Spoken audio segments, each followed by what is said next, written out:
The road stretched endlessly before me, darkened by the coming night. My hands gripped the wheel a little tighter as I let out a slow breath, willing myself to relax. It wasn't working. I had spent 6 years fighting for this moment, graduating college, securing a future, and proving to myself that I could do it without help. And now, I was finally heading home. Home. The word felt foreign on my tongue.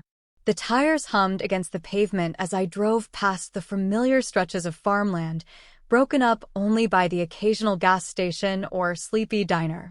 My hometown was just another small dot on the map, a place where nothing ever changed, where people settled into their routines and never looked beyond the town limits. I had escaped once. And yet, here I was, returning. Not because I wanted to, but because my father had invited me. I shouldn't have gotten my hopes up. The invitation was casual, almost an afterthought, but something in me, some small, desperate part, had hoped it meant something. That maybe, just maybe, things had changed. That maybe, for once, he would acknowledge how hard I had worked. I glanced at the passenger seat, where my worn backpack sat next to a duffel bag filled with the few things I had left from my college years. 6 years of struggling, of working 2 jobs, of late-night study sessions and sheer exhaustion. 6 years of knowing that while my classmates had families cheering them on, I had no one. No calls, no visits, no congratulations. Just silence. And yet, when my father told me to come home, I had packed my bags without hesitation. I could already picture my room, the same 4 walls that had been mine since childhood. The posters I had carefully arranged, the books stacked haphazardly on my nightstand, the glow-in-the-dark stars on the ceiling that I had never quite outgrown. It had been the only place in the house that ever truly felt like mine. My chest tightened at the thought.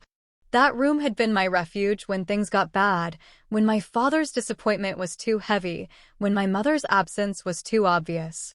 I had always known I wasn't the child they wanted, but in that room, it hadn't mattered. I reached for the radio, flipping through static-filled stations until I found something bearable. Music crackled through the speakers, doing little to drown out the thoughts in my head. The road signs blurred past, each one pulling me closer to a place I wasn't sure I belonged to anymore. Would it feel like home when I got there? Would I still fit into the life I had left behind? Or had I already outgrown it? The headlights of an approaching car flashed in my rearview mirror before fading into the night. I adjusted my grip on the wheel, forcing myself to focus on the drive rather than the ache in my chest. I shouldn't have felt this nervous. It wasn't like anything had changed, at least, that's what I told myself. But deep down, I knew better. This wasn't just a visit. This was a test. A test to see if anything had shifted, if my father had finally realized how much I had done, how much I had sacrificed. A test to see if I still mattered. The thought made my stomach twist. I pressed my foot down on the gas, watching as the speedometer crept higher. The faster I got there, the sooner I would know. The town's welcome sign came into view, weathered and half-hidden behind overgrown grass. My fingers clenched the wheel as I drove past it, my heart hammering against my ribs. Everything looked the same. The corner store with its flickering neon sign, the gas station where I had worked shifts in high school, the rows of small houses with peeling paint and sagging porches. It was all frozen in time, untouched by the years that had changed me. I turned onto my street, the one I had walked down 1,000 times before. My father's house came into view, its porch light glowing dimly in the night. I slowed to a stop in the driveway, my fingers hovering over the keys in the ignition. For a long moment, I just sat there, taking it all in. The house looked the same, but something felt different. Or maybe I was the one who had changed. I finally killed the engine, the sudden silence pressing down on me. My heart pounded as I reached for the door handle, forcing myself to move. The porch steps creaked under my weight as I climbed them, my pulse drumming in my ears. The doorknob felt cold against my fingers as I turned it, stepping into the house I had once called home. The scent of old wood and faint cigarette smoke filled my nose, an instant reminder of childhood memories I would rather forget. I exhaled slowly, my eyes scanning the living room. Everything was the same, the outdated furniture, the TV that was probably older than me, the shelves lined with old photo frames. And yet, something was off. I couldn't quite place it at first, but then my gaze landed on the couch. A hoodie draped over the armrest. Men's shoes by the door, shoes that weren't my father's. My stomach tightened. Something wasn't right. I turned my head, scanning the room again. The feeling of unease curled around me, sending a shiver down my spine. Then, from the kitchen, a voice. "Harper." I turned toward it, my breath catching in my throat. My father stood in the doorway, a beer in hand, looking at me like I was some distant relative rather than his own daughter. He didn't smile. He didn't rush forward to greet me. He just stood there. For a split second, I hesitated, waiting for something, anything. A welcome home. How was the drive? Even a half-hearted, "Glad to see you." But it never came. Instead, he took a sip of his beer, as casual as ever, and said, "Didn't think you'd actually show up." The words hit harder than they should have. I swallowed down the lump in my throat, shifting my bag higher on my shoulder. "Yeah, well, here I am." He nodded, like that was the end of it, then turned back toward the kitchen. The unease in my chest tightened. Something wasn't right, and I was about to find out exactly what. The moment I stepped inside, something felt wrong. The house smelled the same, stale air and faint cigarette smoke, but the atmosphere was different. Something was off. It wasn't just the uneasy silence or the way my father barely looked at me before turning back to his beer. It was the details. The little things that shouldn't have been there. My eyes moved around the living room, taking it in. A hoodie draped over the couch, dark gray, oversized. I didn't recognize it. A pair of men's sneakers sat by the door. Not my father's. He only wore old work boots. The coffee table had a half-empty bottle of soda, a bag of chips torn open and spilling crumbs onto the surface. My father wasn't the type to snack like that. A slow, creeping unease worked its way up my spine. Something wasn't right. I dropped my bag onto the floor, forcing my voice to stay casual. "Who's here?" My father barely glanced at me as he moved toward the fridge, pulling out another beer. "Lucas." The name barely registered at first. Then, when it did, my stomach dropped. Lucas. My cousin. The drifter. The screw-up. The one who had never held a steady job or stuck around long enough to make something of himself. The one who had always been given second, third, and fourth chances while I had fought for everything on my own. I stared at my father, waiting for an explanation that never came. I tried to keep my voice steady. "Since when does Lucas stay here?" Dad twisted the cap off his beer with a shrug. "A few months now." A few months. A slow, sinking feeling settled in my gut. I turned toward the hallway, already dreading what I knew I'd find. My feet felt heavy as I walked down the familiar path, past the bathroom, past the closet door that never quite shut right, and finally, to my room. Or at least, what used to be my room. I hesitated for half a second before pushing the door open. My breath caught in my throat. Everything was gone. The posters I had carefully put up over the years gone. The bookshelf that had once been overflowing with my favorite novels gone. The glow-in-the-dark stars I had painstakingly arranged on the ceiling, the ones that had comforted me on sleepless nights, gone. Instead, the space had been completely erased of me. A bed that wasn't mine sat against the far wall, unmade, sheets rumpled. A duffel bag was tossed haphazardly on the floor, clothes spilling out. An old gaming console was hooked up to a small TV, wires snaking across the carpet.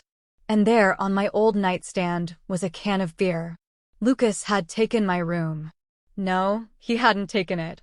It had been given to him. I felt something inside me crack. I turned slowly, stepping back into the hallway. My father was still in the kitchen, as if nothing was wrong. I swallowed hard, my voice low. "You gave away my room." Dad didn't even flinch. "You don't live here anymore."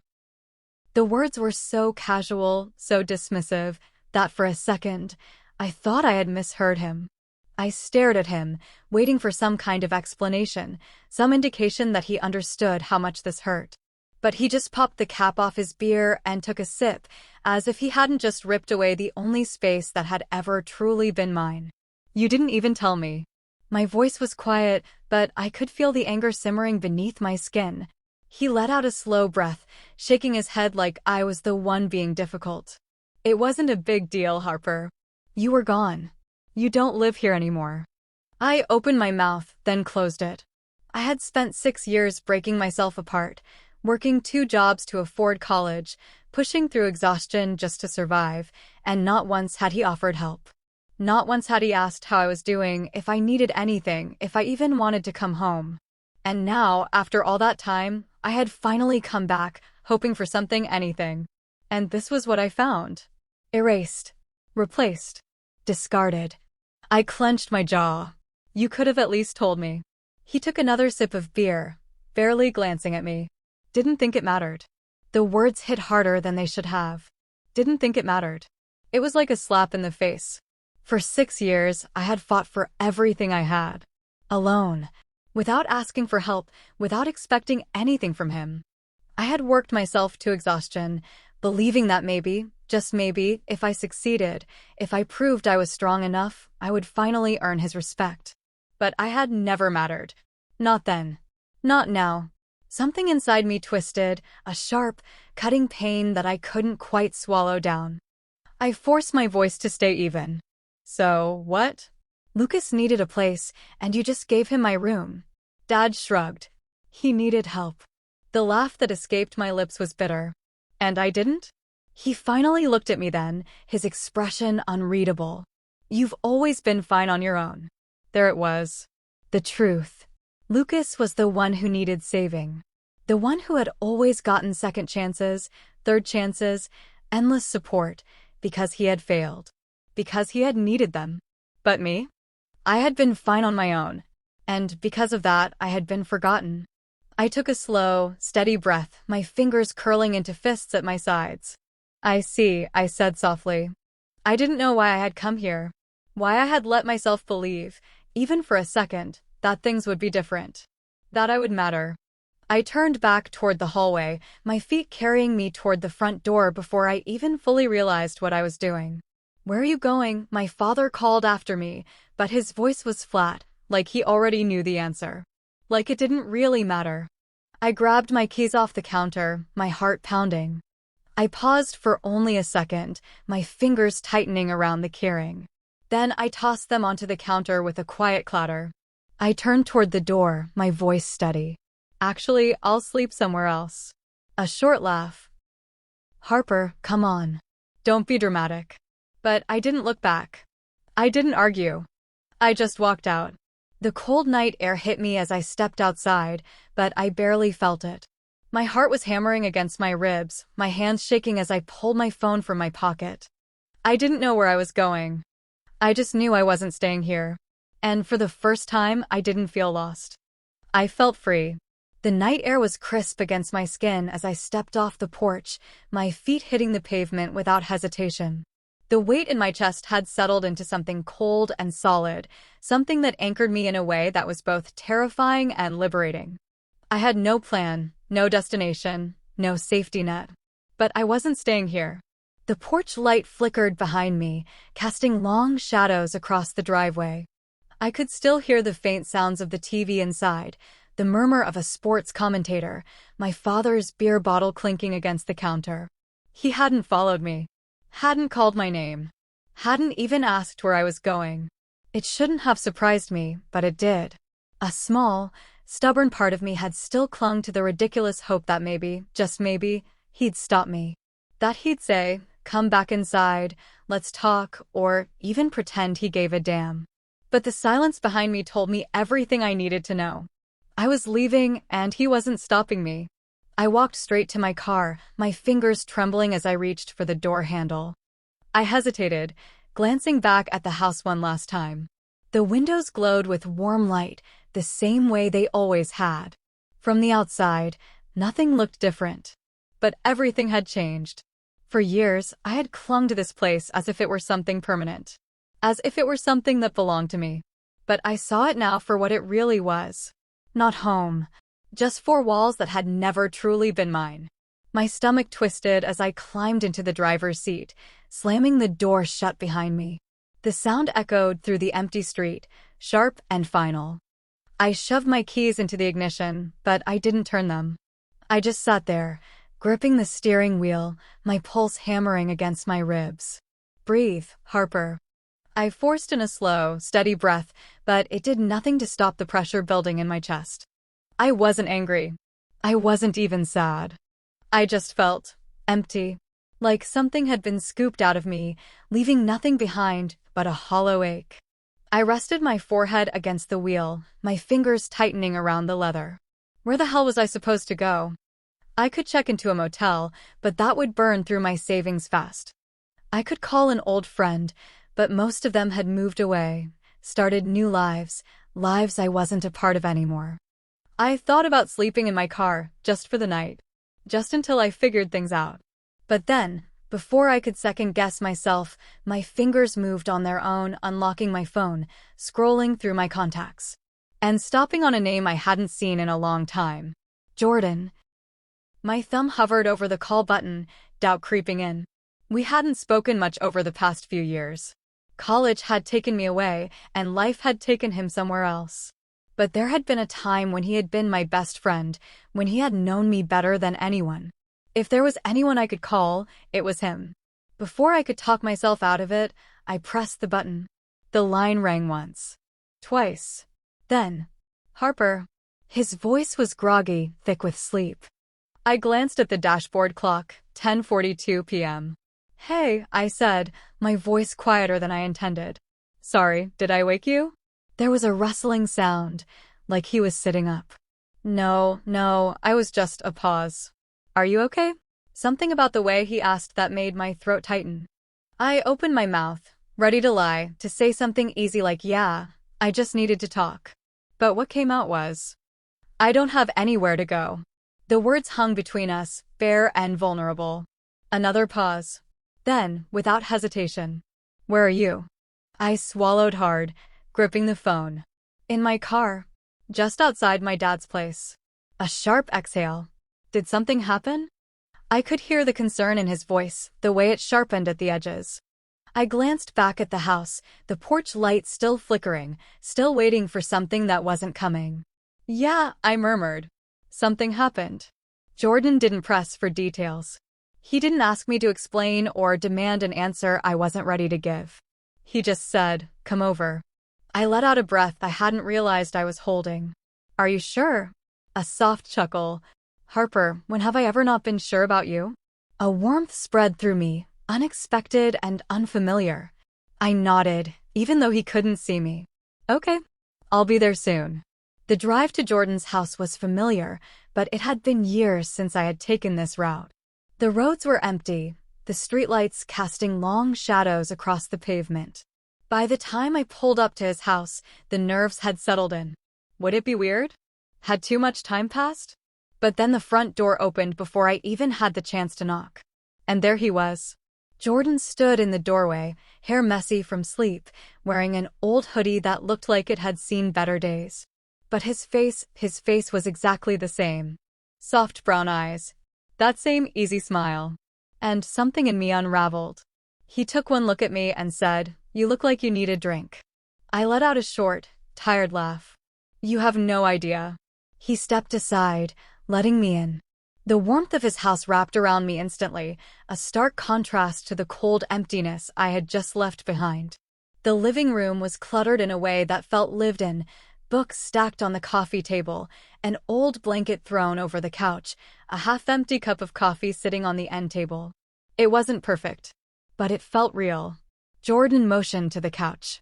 Sit. I'll get you something. I sank down, the exhaustion finally catching up to me. A few minutes later, he handed me a glass. Whiskey neat. I took a slow sip, the burn settling in my chest. Jordan sat across from me, watching me carefully. So, he said, voice gentle. What happened? I stared down at the glass in my hands. And then, slowly, I told him. About my father. About Lucas. About walking into my childhood home and realizing it wasn't mine anymore. About the way my father had dismissed me, the way he had looked at me like I was a stranger. About how it had all come crashing down the moment I stepped inside. Jordan listened without interrupting, his expression unreadable. When I finally finished, there was a long silence. Then he exhaled, shaking his head. That's seriously messed up. A bitter laugh escaped me. Yeah, tell me about it. His jaw clenched, like he was physically holding himself back from saying something worse. Harper, that's not normal. The way your dad treats you? That's not okay. I stared into my drink, my fingers tightening around the glass. I know. I had always known. But hearing someone else say it made it real. Jordan leaned forward, resting his elbows on his knees. You know you can stay here, right? As long as you need. The offer was so immediate, so effortless, that I almost didn't know how to respond. I glanced up at him, searching his face for hesitation. I found none. Are you sure? I asked quietly. He gave me a look. Harper, it's you. Of course I'm sure. Something inside me cracked, just a little. I nodded, swallowing hard. Okay. And for the first time in a long time, I felt something close to safe.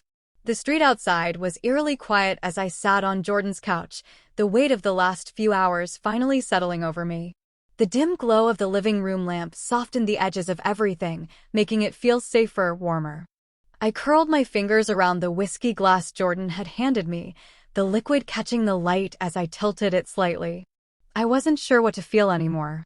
Anger, exhaustion, relief, they all swirled together in my chest, heavy and unshakable. Jordan sat across from me, elbows resting on his knees, watching me carefully.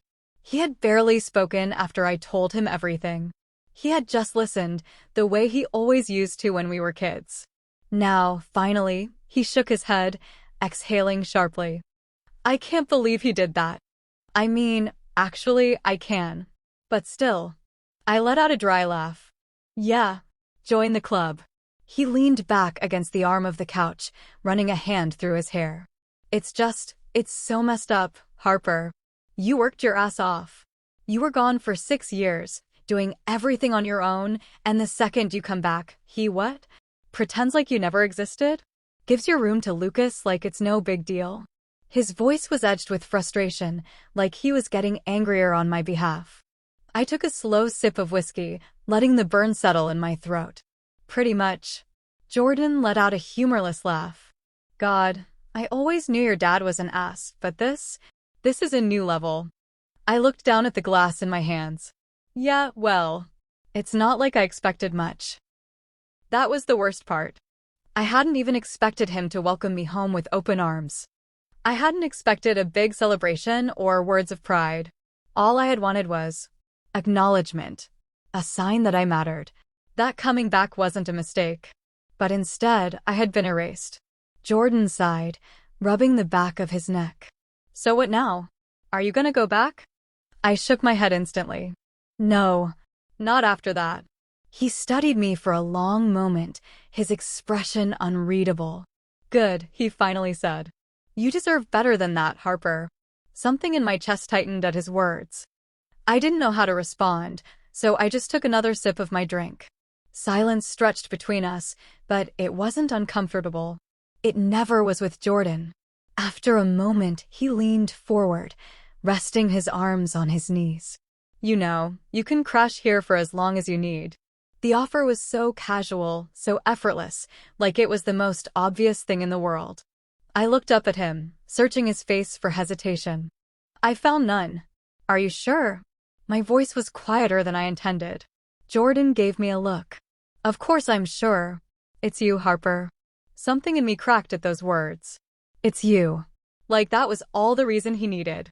I swallowed past the lump in my throat, nodding. Okay. The tension in my shoulders loosened just a little. I wasn't sure how long I'd stay. A few days? A week? I didn't know. But right now, this was what I needed. Somewhere safe. Somewhere that felt a little less empty. Jordan stood, stretching. All right. Let me grab some extra blankets for you. I watched him disappear down the hall, the sound of a closet door opening and closing. The air in the room felt lighter now, less suffocating. When he returned, he tossed a blanket onto the couch next to me. The guest room's kind of a mess, so unless you want to deal with that disaster, the couch is probably your best bet. I smiled faintly, taking the blanket. The couch is fine.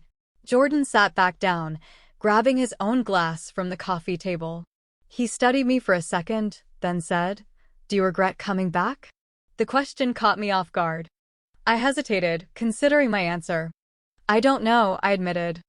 I think I wanted something that was never really there to begin with." Jordan nodded, like he understood. "You wanted a home."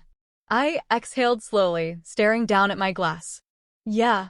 For a long time, I had told myself that if I just worked hard enough, if I just succeeded, maybe my father would finally see me. Maybe he'd be proud. But that had never been an option. Because it had never been about me. It had always been about what I could do for myself, about the fact that I didn't need him the way Lucas did. And because of that, I had never mattered. Jordan's voice was softer when he spoke again. "You know this isn't your fault, right?" I let out a short laugh. "Isn't it?" No, his gaze was steady. "You did everything right. You worked your ass off. You made something of yourself. And instead of celebrating that, your dad pushed you aside. That's not on you, Harper. That's on him." I swallowed hard, my grip tightening on the glass. I wanted to believe him. But years of conditioning had made it hard. Jordan sighed, running a hand through his hair. "Look, I know you. I know how your brain works. And I know you're probably sitting there thinking that maybe if you had done something differently, if you had needed him more, things would have turned out another way." I glanced up at him, startled by how easily he had read me. He shook his head. "But that's not how it works. Some people will never give you what you need, no matter how much you deserve it."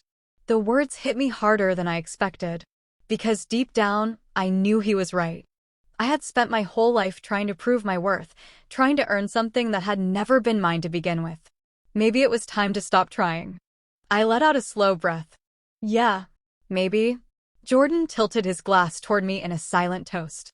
"To figuring shit out." I huffed a small laugh, clinking my glass against his. "To figuring shit out." We drank in silence, the weight of the night still lingering, but a little less suffocating now. For the first time in a long time, I felt like I wasn't carrying it alone. And that, at least, was something. The whiskey had dulled the sharp edges of my thoughts, but it hadn't erased them. As I sat on Jordan's couch, wrapped in the blanket he'd given me, exhaustion crept in. Not just from tonight, from everything. From years of fighting for something that was never going to happen. From the weight of always being the one who had to be okay. Jordan sat across from me, his own glass half empty. The silence between us was comfortable, stretching in the way it only could between old friends. He was watching me, not with pity, but with something close to understanding. "You're thinking too much," he said. I let out a slow breath. "Can you blame me?" "No." He smirked slightly. "But I also know you well enough to know that if you let yourself spiral, you'll be up all night." I huffed a quiet laugh. "Probably." Jordan leaned back, stretching his arms over his head. "So, let's do something about that." I raised an eyebrow. "Like what?" He shrugged. "We could play a game. Watch a terrible movie. I could tell you all the embarrassing things you missed while you were off being a responsible adult." Something inside me warmed at that. He was trying to make me feel normal. Like I wasn't a girl who had just been effectively erased from her own home. Like I wasn't the sum of everything I had lost. I let my head fall back against the couch. "Tell me something embarrassing." Jordan grinned. "All right, let's see. Oh, remember Chris Miller?" I frowned. Tall, always smelled like cheap cologne? The one and only. Well, a few months ago, he got banned from the gas station down the street. I blinked. "Banned? How do you even get banned from a gas station?" Jordan's grin widened. "Apparently, he got into an argument with the cashier about scratch-off tickets. He swore he won and refused to leave until they honored his victory." I snorted. "Oh my God. Cops had to come and everything. That's ridiculous." Jordan shrugged. "Welcome home." The words should have stung, but somehow they didn't. Maybe because this, sitting here, talking like nothing had changed, was the closest thing to home I had felt in years. I sighed. "I miss this." Jordan's expression softened. "Me too." Silence stretched between us again, but this time, It felt different. Less heavy. More familiar. Eventually, Jordan stood, stretching. All right. I should probably let you sleep. I glanced at the couch. Right. The luxurious accommodations. He smirked. Only the best for my guests. I rolled my eyes but smiled anyway. As he turned toward the hallway, he hesitated. You sure you're okay? I wasn't. Not entirely. But for the first time in a long time, I felt like maybe I could be. I nodded. Yeah. Thanks, Jordan. He gave me a small smile. Anytime, Harper. And with that, he disappeared down the hall. I woke up to the sound of knocking. It was sharp, insistent, cutting through the haze of sleep like a blade. My heart lurched as I sat up, the blanket falling away from my shoulders. The living room was still dim, the early morning light barely filtering through the curtains. I glanced at the clock on the wall. 7:14 a.m. Who the hell? Then I heard Jordan's footsteps. He was already up, heading for the door. His voice was groggy when he called back to me, stay there. I got it. I didn't listen. Something in my gut told me I needed to see. I pushed off the couch, wrapping the blanket tighter around me as I stepped toward the hallway just as Jordan pulled open the door. And there, standing on the porch, was my father. The sight of him sent a jolt through me, like ice water dumped over my head. He looked the same as always, work boots, worn-out jacket, the same tired expression. But his eyes landed on me almost immediately, and something unreadable flickered across his face. Harper. His voice was calm, like nothing had happened. Like I hadn't walked out of his house and left everything behind. I didn't say anything. Jordan, on the other hand, crossed his arms over his chest. Can I help you? My father barely spared him a glance. I'm here to talk to my daughter. Jordan didn't move. She's sleeping. Dad's eyes flicked back to me, unimpressed. Doesn't look like it. The tension in the air was thick enough to choke on. Jordan was standing firm, and I could tell from the set of his jaw that he wasn't going to let my father just waltz in here. I took a slow breath, then finally spoke. What do you want? Dad exhaled, rubbing a hand over his face. Look. You made your point. You stormed out. Now, let's go home. I stared at him. Like it was that simple. Like he thought I had just thrown a tantrum and that now, because he had shown up, I would come crawling back. Anger simmered beneath my skin. Jordan let out a short, humorless laugh. Wow, that's your version of an apology. Dad's jaw tightened. This is a family matter, kid. Stay out of it. Jordan's expression darkened. She's my family. The words hit me hard, sharp and sudden. I felt my breath catch, my fingers tightening around the blanket I was still wrapped in. Dad scoffed. You're being dramatic, Harper. Something inside me snapped. I stepped forward, out of the doorway, my voice cold. Dramatic? He sighed, shaking his head. You're acting like I kicked you out. You didn't have to, I shot back. You gave my room away, Dad. You didn't even bother to tell me. You didn't even act like it mattered. He didn't respond. For the first time in my life, I saw something in his face that almost looked like uncertainty. I pressed forward. You never cared, did you? I spent 6 years breaking myself to prove something to you, and it didn't matter. Because I didn't need you. Because I was fine on my own. His eyes flickered. I let out a bitter laugh. But Lucas? He screws up his life, and suddenly, he's worth taking in. Dad's mouth opened, but nothing came out. I shook my head. You know what? It doesn't matter. Because I'm done. Silence. Then. That's it then. Dad's voice was flat. You're just walking away from your family? The way he said it, like I was the one abandoning him, made my stomach twist. But I didn't waver. I straightened, meeting his eyes. I'm not walking away. I was never really there to begin with. For a second, something passed over his face. And then, just as quickly, it was gone. He nodded once, short and stiff. All right. Then he turned, stepping off the porch without another word. I watched him go, my chest tightening, but not with regret. With finality. Because for the first time, I had chosen myself. And I wasn't looking back. The door closed with a quiet click, sealing my father on the other side. The weight of the confrontation settled over me, thick and suffocating, but underneath it, there was something else, something I hadn't expected. Relief. It wasn't loud or overwhelming, but it was there, humming beneath my skin like the distant echo of a song I hadn't heard in years. I had expected him to fight harder, to argue, to demand I come back. But instead, he had walked away. That should have hurt. Instead, it felt like confirmation. That was the moment I had been waiting for the proof that I had never really belonged there. I exhaled slowly, my fingers still curled tightly around the blanket wrapped around my shoulders. My body felt like it was buzzing, wired from adrenaline, but beneath it was exhaustion. A deep, bone-weary exhaustion that had nothing to do with lack of sleep. Jordan was still standing next to me, arms crossed, his jaw tight. His eyes lingered on the door, as if expecting my father to come back and try again. But the silence that followed was final. He was gone. Jordan turned to me, his voice quieter than before. "Are you okay?"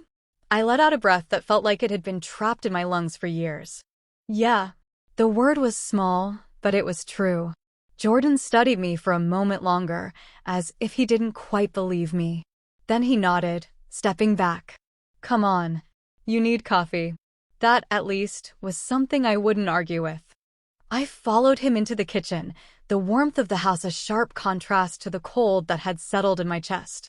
The scent of coffee filled the air as he moved around, grabbing mugs, pouring without asking how I took mine. He still remembered. He set the mug in front of me before leaning against the counter. "So," he said after a moment, "what now?" I wrapped my hands around the mug, letting the heat seep into my skin. That was the question, wasn't it? What now? For years, my life had been about pushing forward. College had been my goal, my escape. Everything had been about proving I could do it, without my father, without anyone. But now that it was over, now that I had faced him and walked away, I wasn't sure what came next. I took a slow sip of coffee. "I don't know." Jordan nodded, like he had expected that. "You don't have to figure it out right now." I sighed. "I probably should, though." He gave me a look. "Harper." I glanced up. "You just burned a bridge that should have been burned a long time ago. Give yourself a second to breathe." I knew he was right. But the idea of stopping, of sitting still and letting myself feel everything was terrifying. Jordan smirked. "Besides, you're crashing here for a bit, right?" The reminder settled something in me. I nodded. "Yeah." "Then you're fine." He took a sip of his coffee. "We'll figure it out later." I wanted to believe that. For now, I was willing to try. The day passed in a blur of quiet moments. Jordan had work, so he left me alone in the house with a simple, "make yourself at home," and an extra set of keys on the counter. I wasn't sure what to do with myself. I spent the morning flipping through channels, half watching mindless television just to keep my thoughts from creeping in. By noon, I gave up and took a shower, letting the hot water wash away the tension still clinging to me. It wasn't until the afternoon that the reality of it all settled in. I was gone. Not just from the house I had grown up in, but from everything it represented. For years, I had been waiting for something that was never going to happen, waiting for my father to see me, to care. And now, I had let that go. It should have felt like loss. Instead, it felt like freedom. I stretched out on the couch, staring at the ceiling. I didn't have to go back. I didn't have to prove anything anymore. For the first time, my future was mine. And I had no idea what to do with it. Jordan got home late, dropping his bag by the door and shaking his head as he walked into the living room. "Long day?" I asked. He groaned. "You have no idea." I smirked. "Try me." Jordan flopped onto the couch beside me. "All right. So, you remember how I told you about my boss? The one who thinks he's God's gift to management." I nodded. "Oh no. What did he do?" Jordan sighed dramatically. "Decided today was the day to give an inspirational speech about teamwork and dedication." I raised an eyebrow. "That doesn't sound that bad." "Oh, it wouldn't have been. Except he did it while we were all in the middle of working, so the entire kitchen nearly fell apart while he talked about persistence." I snorted. "That's impressive." Jordan rubbed a hand over his face. "I swear, I almost quit on the spot. I nudged him with my foot. You'd never quit. You like complaining too much. He groaned. Shut up. I grinned, taking a sip of the soda I had grabbed earlier. Hey, at least you have a job. Jordan gave me a look. You have a degree. I sighed. Yeah. Now I just have to figure out what to do with it. Jordan's expression softened. You'll figure it out. I wanted to believe him. I really did. That night, I lay awake on the couch, staring at the ceiling. The house was quiet, the kind of silence that only came late at night, when the rest of the world had settled. My mind, however, was anything but settled. I thought about my father, about Lucas, about the house that had once been mine. And then I thought about this, about Jordan's place, about the way he had opened the door without hesitation, about the way he had said, "You're my family." Something warm settled in my chest. Maybe I had lost something when I walked away from my father. But maybe I had found something else. A new beginning. And for the first time, that didn't seem so scary. I pulled the blanket tighter around me, closing my eyes. Tomorrow, I would figure things out. Tonight, I would just let myself be here. And for once, that was enough. The morning came slow and quiet. I woke up to the sound of birds chirping outside Jordan's window, the kind of peaceful noise I wasn't used to. For a moment, I forgot where I was. The couch beneath me was warm from where I had been curled up all night, and the blanket still wrapped around me smelled faintly like detergent and something distinctly Jordan. Then, reality caught up with me. I wasn't home. Because I didn't have a home anymore. The realization didn't hit as hard as I expected it to. Maybe because I had already made peace with it. Or maybe because, despite everything, I felt lighter than I had in years. I stretched, pushing the blanket off as I sat up. Jordan's place was quiet, but I could hear the faint sound of movement from his bedroom. A few minutes later, he emerged, hair still messy from sleep, yawning as he scratched the back of his head.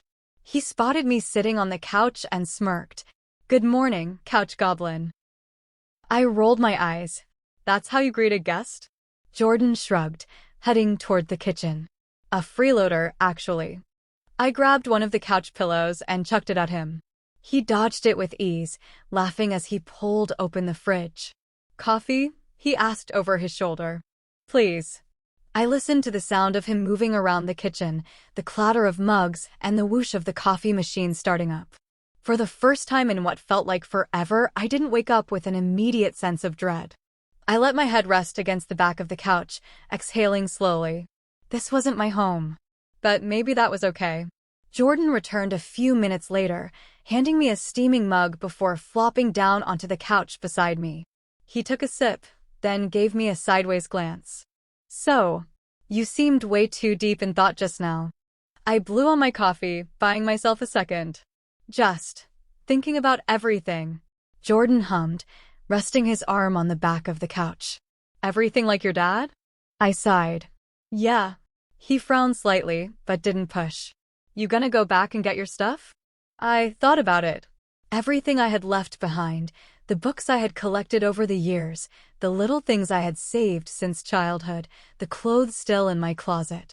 The things that had once made up my life. I wasn't sure if any of it was mine anymore. "I don't know," I admitted. "Not sure it's worth it." Jordan frowned. "Harper." I shook my head. "It's just stuff, Jordan. And honestly, I don't want to walk back into that house. Because if I did, I knew what would happen. I'd see my father. And maybe, just maybe, some part of me would still be waiting for him to stop me. To say something that would make it easier to stay. And I couldn't let that happen." Jordan studied me for a long moment. Then, with a slow nod, he said, "Okay." Just like that. No argument. No lecture. Just understanding. I swallowed, staring down into my coffee. "So, what now?" he asked. I let out a small, humorless laugh. "I wish I knew." Jordan nudged me lightly. "You don't have to figure it out all at once, you know." I knew that. But it was hard not to feel the weight of it. I had spent years pushing forward, always with a goal in mind. Graduate. Get out. Make something of myself. Now, I had done all of that. And I had nowhere to go.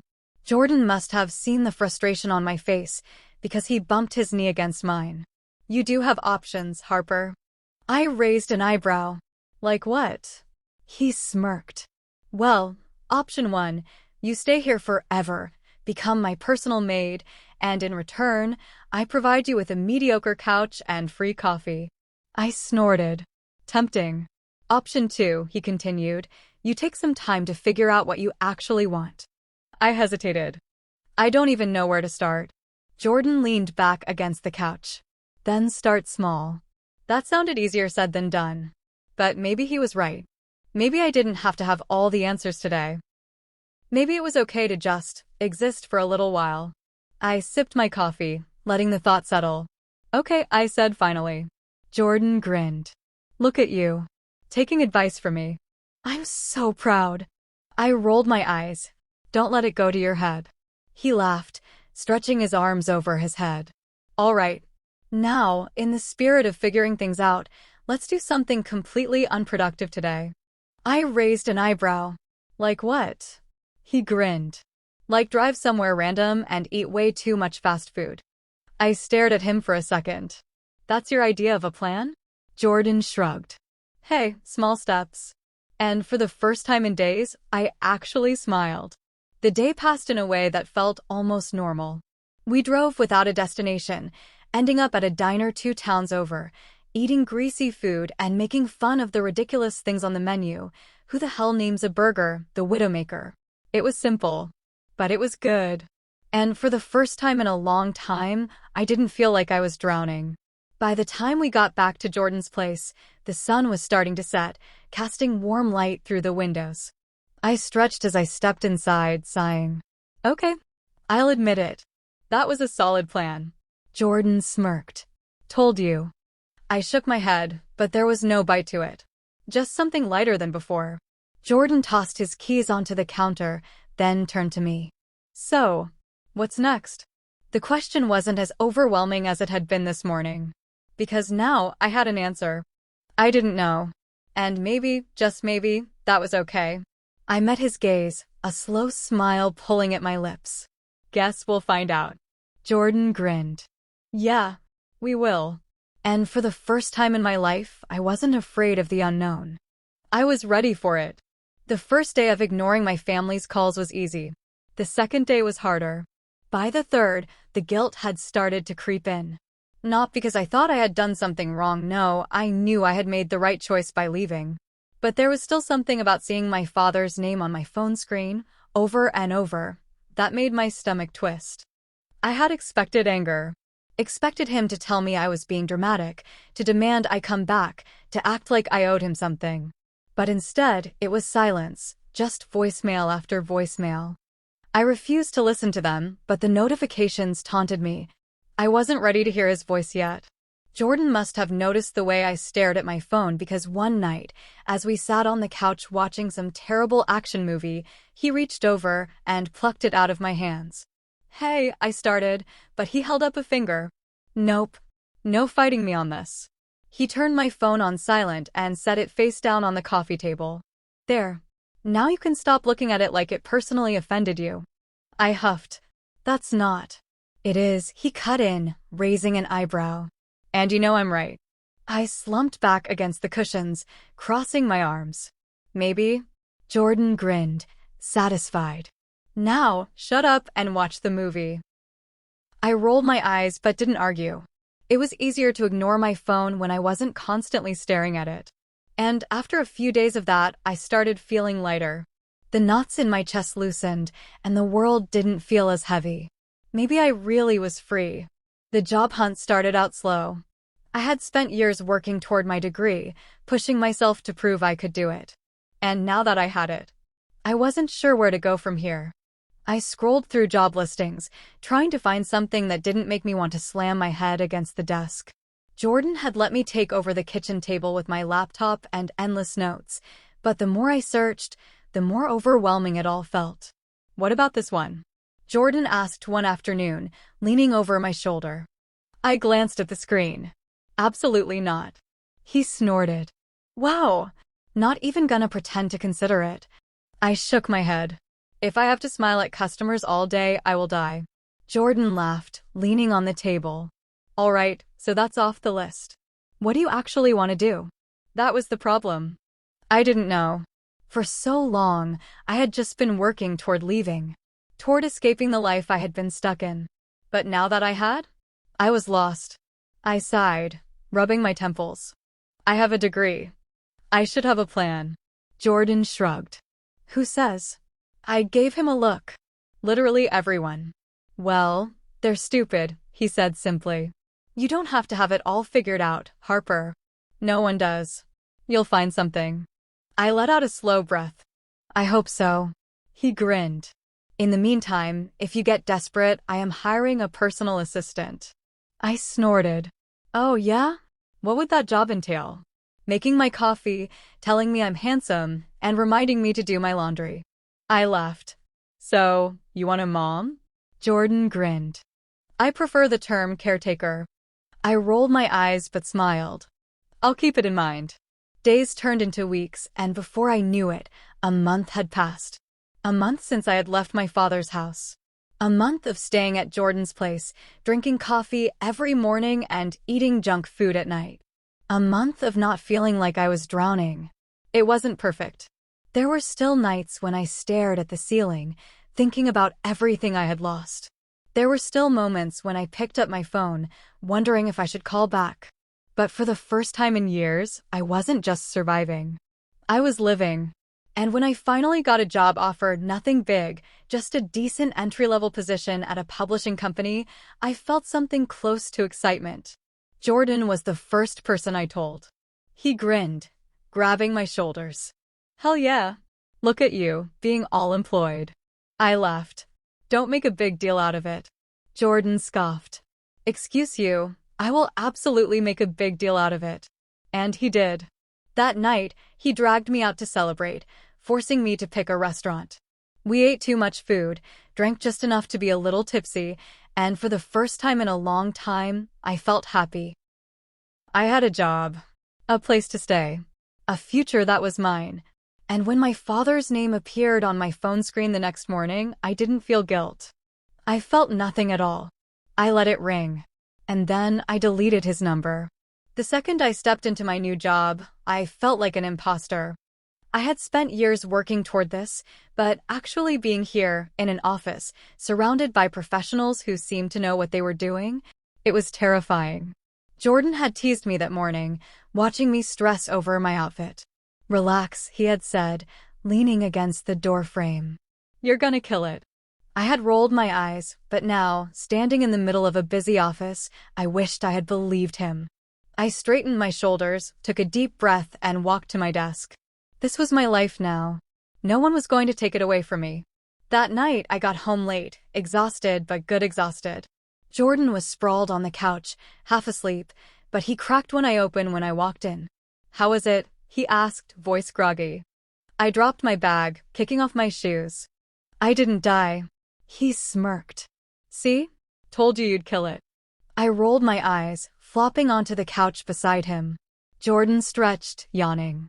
You know, if you get too successful, you're gonna have to start paying rent. I snorted. Yeah. His smirk softened into something warmer. I'm proud of you, Harper. The words caught me off guard. I swallowed, staring at my hands. Thanks. And I meant it. Because for the first time, I was proud of myself, too. Months passed. I moved out of Jordan's place and into an apartment of my own. It was small, a little rough around the edges, but it was mine. My job turned into something I actually liked. I made new friends, built a life that wasn't defined by where I had come from.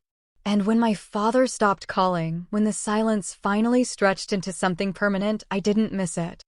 I had spent my whole life trying to earn something from him.